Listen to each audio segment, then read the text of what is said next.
Hello everyone, এখন আমরা আবার চলে আসলাম আপনাদের মাঝে। আমরা এখন আসছি ভূতের বিল। স্থানীয় ভাইয়ের কাছ থেকে জানবো যে কেন এই বিলটাকে ভূতের বিল বলা হয়। তাহলে আমরা দেখতে পাচ্ছি এখানে একজন ভাই আছে আমাদের। ভাইয়া, আপনার পরিচয়টা যদি দিবেন। হ্যাঁ, আমি মোহাম্মদ বিপুল মাহমুদ। আমার পড়াশোনা মাস্টার্স। কি জানতে চাচ্ছেন আপনারা? আচ্ছা ভাইয়া, এই বিলটাকে কেন ভূতের বিল বলা হয়? আমাদের দর্শকদেরকে যদি আপনারা বলতেন কেন এই বিলটাকে ভূতের বিল বলা হয়। আসলে এটার রহস্য হচ্ছে আমরা আমাদের অতীত থেকে শুনে আসছি যে আমাদের দাদা পিতাদের কাছ থেকে যে এটা অন্তত 1747 খ্রিস্টাব্দে এটা এখানে নাকি ভূতের মিলন মেলা ছিল। এখানে তারা মানুষ ভয়ভীতি একটা কাজ করতো তাদের ভিতরে, তারা এখানে আসতে ভয় পাইতেন, তেমন একটা আসতেন না। এই জন্য ওখান থেকে এটাকে ভূতের বিল নামে পরিচিত। আর আমরা শৈশব থেকে দেখে আসতেছি যে আমরা এখানে খেলাধুলা করছি, আমরা তেমন একটা কিছু দেখি না আপাতত।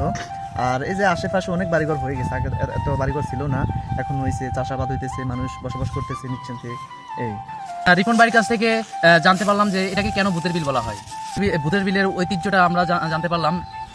আমাদের এরকম নতুন নতুন নিত্য নতুন ভিডিও এবং বিভিন্ন জায়গার ঐতিহ্য নিয়ে, প্রকৃতির ঐতিহ্য নিয়ে জানতে হলে আমাদের ফেসবুক পেজটাকে ফলো দিয়ে রাখবেন এবং ইউটিউব চ্যানেলটাকে সাবস্ক্রাইব করে রাখবেন।